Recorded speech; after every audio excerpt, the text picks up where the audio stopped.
আমি একবার গাইব, তারপর আপনারা সকলে মিলে গাইবেন। সকলে রাজি? আচ্ছা। হরে কৃষ্ণ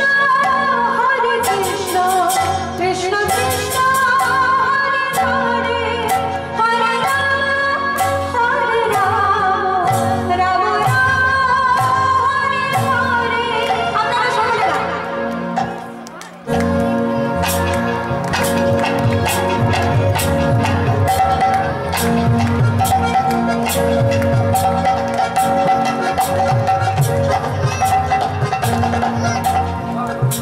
একটু গলার সুরটা কম হয়েছে। সকলে যে আওয়াজে ঝগড়া করেন সকলে সেই আওয়াজ গাইতে সকলে একসাথে গাইবে। হরে কৃষ্ণ কৃষ্ণ কৃষ্ণ হরে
মহাপ্রভু আমাদের জন্য একটা বন্যা নিয়ে এসেছে।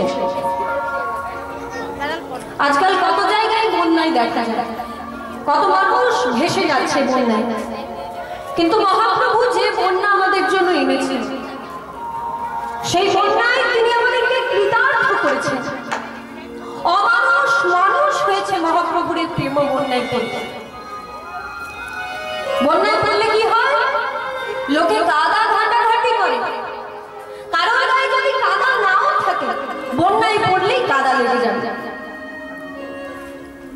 কিন্তু মহাপ্রভুর প্রেম বন্যা এমন, যদি কারোর গায়ে কাদা থাকে সেই প্রেম বন্যায় স্নান করলে তার সমস্ত কাদা ধুয়ে মুছে পরিষ্কার হয়ে যাবে। আমাদের গায়ে তো কাদা আছে, কাদা মেখে ঘুরছি আমরা।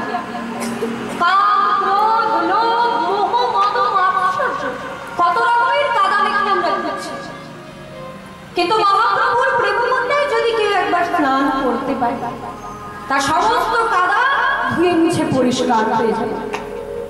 সেই প্রেম বন্যার প্রধান মাধ্যম হচ্ছে এই হরিনাম সংকীর্তন। সেই কীর্তন গানিয়ে যিনি প্রাণ প্রতিষ্ঠা করলেন নূতন করে, সেই নরোত্তম দাস ঠাকুর সম্পর্কে আজকে আমরা আস্বাদন করব। মহাপ্রভু একবার মালদায় গেছিলেন, সেটা আপনাদের হয়তো অনেকেরই জানা।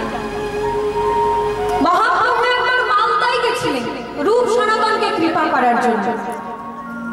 সেটা অবশ্য সন্ন্যাসের পর। কিন্তু যখন মহাপ্রভু সন্ন্যাস গ্রহণ করলেন, পুরী ধাম চলে গেলেন, দক্ষিণ ভারত থেকে ঘুরে এলেন।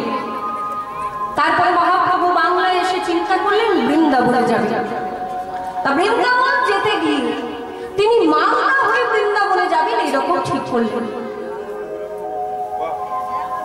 তখনকার দিনে বাংলার নবাব হচ্ছেন আলাউদ্দিন হোসেন শাহ, তার প্রধানমন্ত্রী হচ্ছেন সনাতন গোস্বামী, আর অর্থমন্ত্রী হচ্ছে রূপ গোস্বামী। মালদা হচ্ছে সারা বাংলার রাজধানী। এখন যেমন বাংলার দুটো রাজধানী, একটা হচ্ছে কলকাতা, আরেকটা হচ্ছে ঢাকা। কিন্তু তখন গোটা বাংলার একটাই রাজধানী, সেটা হচ্ছে মালদা। সেখানে মহাপ্রভু গেছিলেন রূপ সনাতনকে কৃপা করার জন্য। তবে সেখানে গিয়ে যখন পদ্মা নদীতে মহাপ্রভু স্নান করলেন, অদ্ভুত একটা ঘটনা ঘটেছিল। পদ্মা নদীর তীরে আমার শ্রী গৌরাঙ্গরাজ, পদ্মা নদীর তীরে আজ শ্রী গৌরাঙ্গরাজ, পদ্মা নদীর তীরে আমার শ্রী গৌরাঙ্গরাজ, পদ্মা নদীর তীরে আমার শ্রী গৌরাঙ্গরাজ। ভক্তগণের সঙ্গে করি হরি গুণগান, ভক্তগণের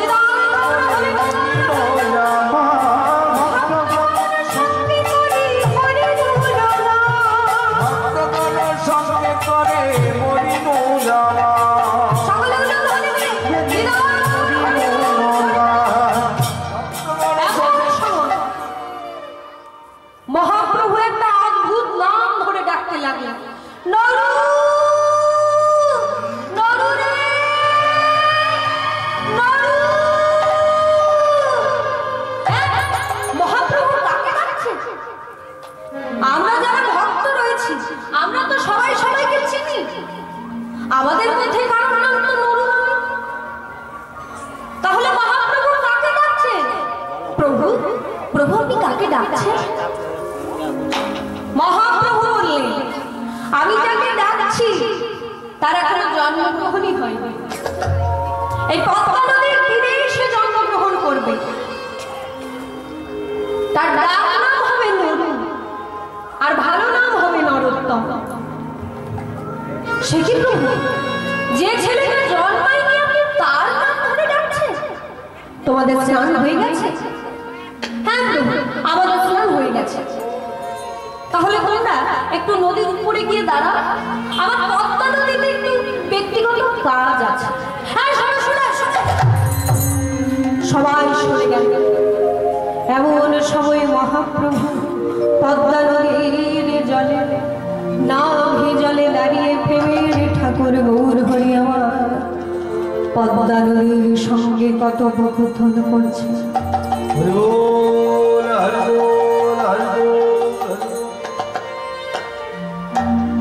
কৃষ্ণ প্রাণ কৃষ্ণ বলে প্রভু কাঁদছে, আর তার চোখের বিন্দু বিন্দু অশ্রু জল পদ্মা নদীর জলে মিশে যায়। মহাপ্রভু বললেন, ওগো পদ্মা, এই যে আমার চোখের জল তোমার জলের মধ্যে মিশে যায়, জানবে আমার নিছক অশ্রু জল নয়, আমার বুকের ভেতর যে জমাট বাঁধা কৃষ্ণ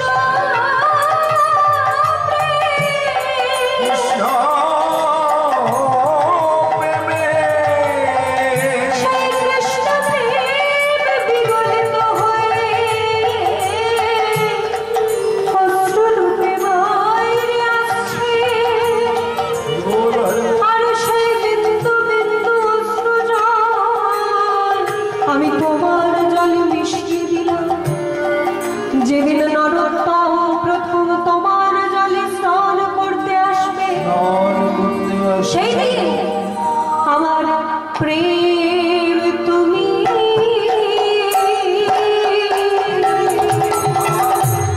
তারে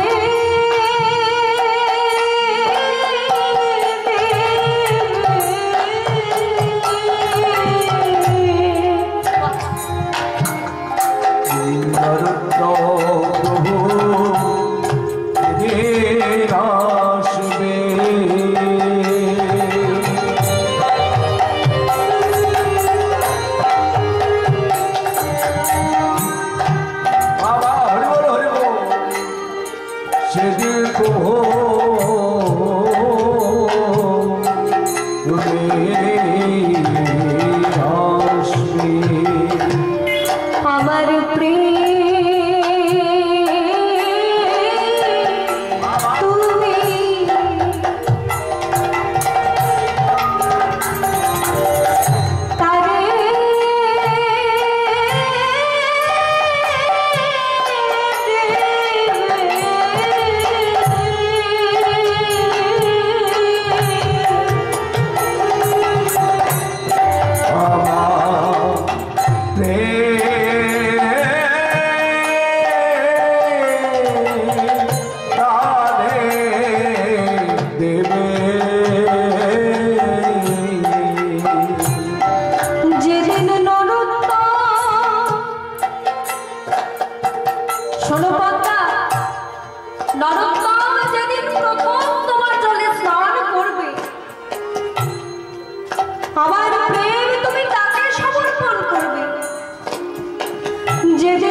কিন্তু ঘটেছে মহাপুরুষদের জীবনে এমন কিছু ঘটনা ঘটে যেগুলো সাধারণ মানুষ শুনলে বিশ্বাসই করতে পারবে না।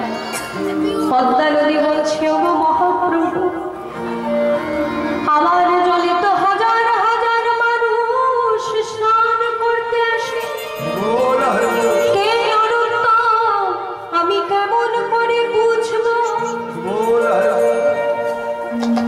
পদ্মা নদীতে প্রতিদিন হাজার হাজার মানুষ স্নান করতে আসে, এই নরোত্তম দাসটা কে, চিনবে কি করে? মহাপ্রভু বললেন, তাকে একটা চেনার উপায় বলছি, শোনো। এইদিকে আমার কথাটা শোনো। নরোত্তম যেদিন প্রথম তোমার জলে স্নান করতে আসবে, তাকে চিনবে কেমন করে? নরোত্তম যেদিন প্রথম তোমার জলে স্নান করবে, দেখবে তার গায়ের ছোঁয়া লাগলে তোমার জলে অজস্র তরঙ্গ সৃষ্টি হবে। যার গায়ের স্পর্শ পেলে তোমার জলে তরঙ্গ সৃষ্টি হবে, জানবে সেই নরোত্তম। যাহার পরশে তুমি অধিক উছলিবা, যাহার পরশে তুমি অধিক উছলিবা, যাহার পরশে তুমি অধিক উছলিবা, পদ্মা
তরঙ্গ বাড়বে। তাহলে পদ্মা নদীতে মহাপ্রভু কি বললেন? নরোত্তম যেদিন প্রথম তোমার জলে স্নান করবে, সেদিন তার অঙ্গের পরশ পেয়ে তোমার জলে অজস্র তরঙ্গ সৃষ্টি হবে, জানবে সেই নরোত্তম। আর তখন নরোত্তমকে তুমি আমাদের প্রেম সমর্পণ করবে। পদ্মা নদী মনে মনে চিন্তা করছে, বাহ,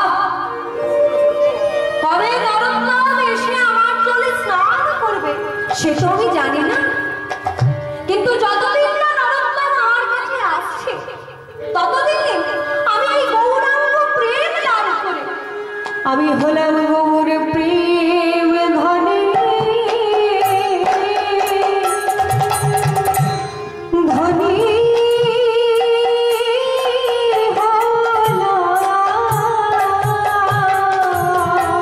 গৌর প্রেম ধনে ধনী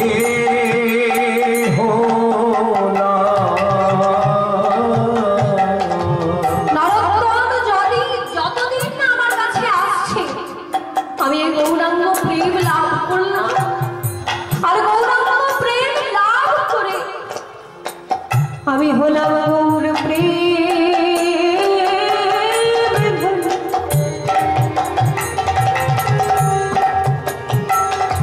পদ্মা নদী মহাপ্রভুর কাছে প্রেম লাভ করেছে, এটা কি মুখের কথা? সবার ভাগ্যে হয় না। গৌরাঙ্গ প্রেম লাভ সবার কপালে হয় না। এই যে আপনারা হরিনাম সংকীর্তনের আসন গ্রহণ করেছেন না, সবাইকে এখানে বসতে পারে না। তার কৃপা না হলে এই আসন গ্রহণ করতে সকলে পারে না। এই যে পদ্মা নদী মহাপ্রভুর কাছে হরিনাম সংকীর্তন করার প্রেম পেয়েছে, এতে আনন্দে আত্মহারা হয়ে পদ্মা নদী কাঁদছে আর বলছে, আমি গৌর প্রেম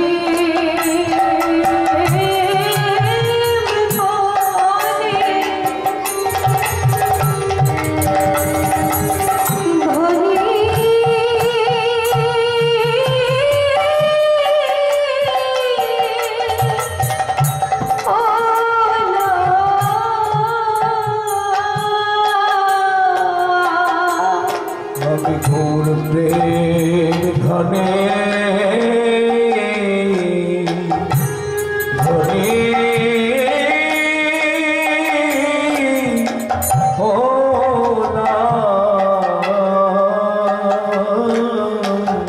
আমি শ্রী গৌরাঙ্গে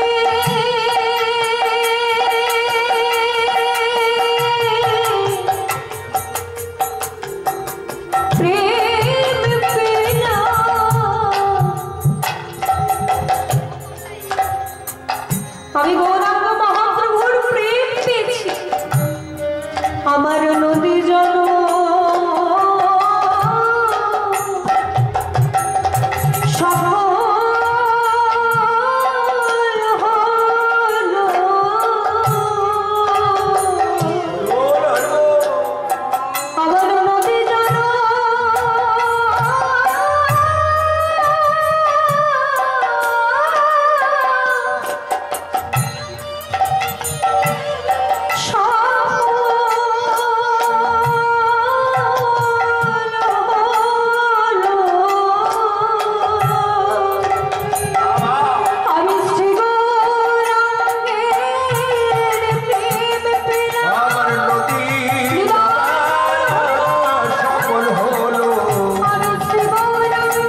পদ্মা নদী গৌরাঙ্গ প্রেম লাভ করল।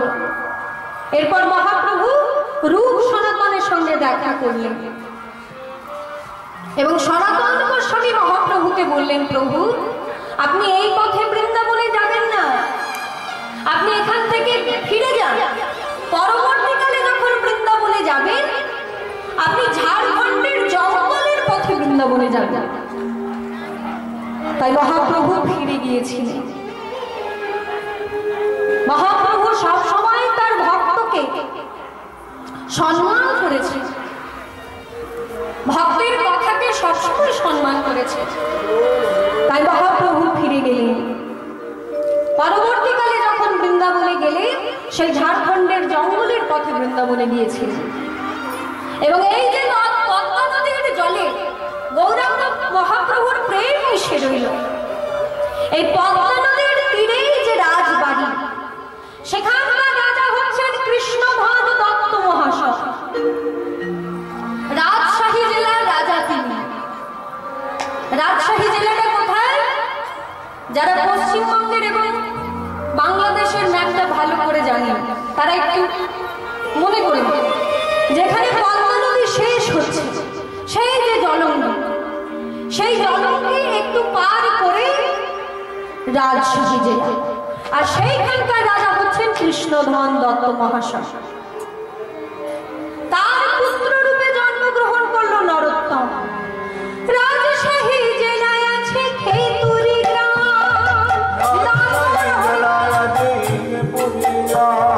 রাজশাহী জেলায় আছে খেতুরি গ্রাম, রাজশাহী জেলায় আছে খেতুরি গ্রাম।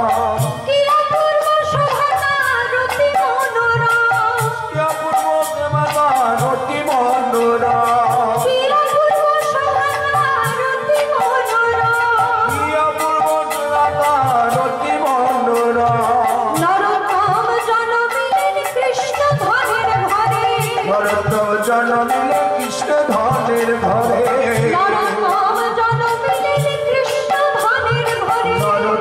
জন্মিলে কৃষ্ণ ধনের ঘরে।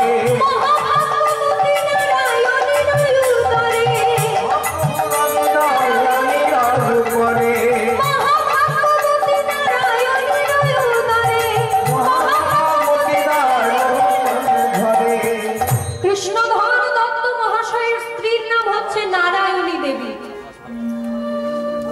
রানীমা নারায়ণী দেবীর গর্ভে জন্মগ্রহণ করল পুত্র সন্তান নরোত্তম। এবার রাজার ছেলে হয়েছে বলে সারা রাজ্যের লোক দেখতে গেছে রাজপুত্র। কোন দেশে যদি রাজপুত্র জন্ম নেয় দেশের লোকের একটা আনন্দ হয় না? তা সারা রাজ্যের লোক, সারা দেশের লোক দেখতে গেছে রাজপুত্র।